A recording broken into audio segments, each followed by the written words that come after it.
In this worksheet called Sum Average, we need to put some totals in, for example, cell G3 to add up the numbers to the left, and perhaps in cell B9 to add up the numbers from above, and some other situations as well. Putting in the total here could be achieved by using the sum function. You could type equal sum, left parenthesis, do all that's needed to do there, tabulate the numbers. But a faster way is what we call AutoSum. There's an AutoSum button found on the Home tab in the ribbon. Off to the right, AutoSum. You'll also see the same button on the Formulas tab in the ribbon, or on the left-hand side. AutoSum is designed to quickly add adjacent data from the left or from above. So we've got data here to the left. The active cell is in cell G3. We'll click AutoSum from either of its locations, and it automatically puts in what we could have typed. Looks good. We'll press Enter. There's our answer. In cell B9, we've got a similar situation. Now, to make it slightly faster, but you do have to highlight the cells ahead of time, you can highlight the cells, and you can either highlight just the cells in question or the one below it containing the total, either way. But this time you can click AutoSum just once to put the total in place. And in this case, you may want to adjust the column width. You can drag that rightward. Sometimes you'll run into a situation like this. What's AutoSum going to do here? Is it going to add from above? Is it going to add from the left?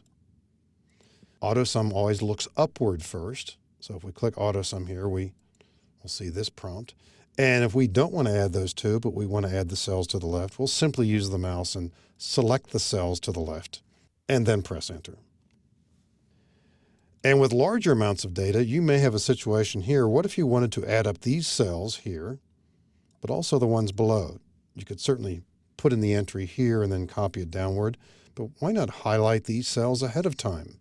Then click AutoSum once. Takes care of all these. Similarly, on the bottom, we could do this. Highlight these cells. Click AutoSum once. It adds the data from above. And as I delete this and delete this entry as well, we could highlight the cells this way and then simply press AutoSum. We'll get totals on the right and on the bottom. Now, sometimes you want to do an average instead, and the AutoSum button has an average option on it. So if we want to do an average of these cells here, we'll click the drop arrow associated with AutoSum and then choose Average. And we see what's happening. Just like Sum, it's typing the function for us, and we'll press Enter. Now, you can also redirect AutoSum. Suppose you say, I don't want the total here, I want it up above. Well, you could move it up, but on the other hand, if you want a total here of the cells below, if you click AutoSum, it might start by looking upward or doing something you don't want to do. But if you want to add the cells below it, then select the cells below it. In other words, redirect the cells that you need to be tabulating, and Excel will do that for you. So you can use AutoSum, not just for sum, but also for average. And there are two other functions, max and min, and actually a third one, count function as well. The AutoSum button also gives you the capability to count numbers, to calculate a maximum, calculate a minimum, or possibly lead you into other functions as well. So an example right here. Now, here's a situation. If we want the maximum entry for those 5 days, but we want to ignore this, max might direct us here in the wrong location by trying to select all those numbers. And so, again, we intervene with the mouse and highlight just these cells to get the highest value from there.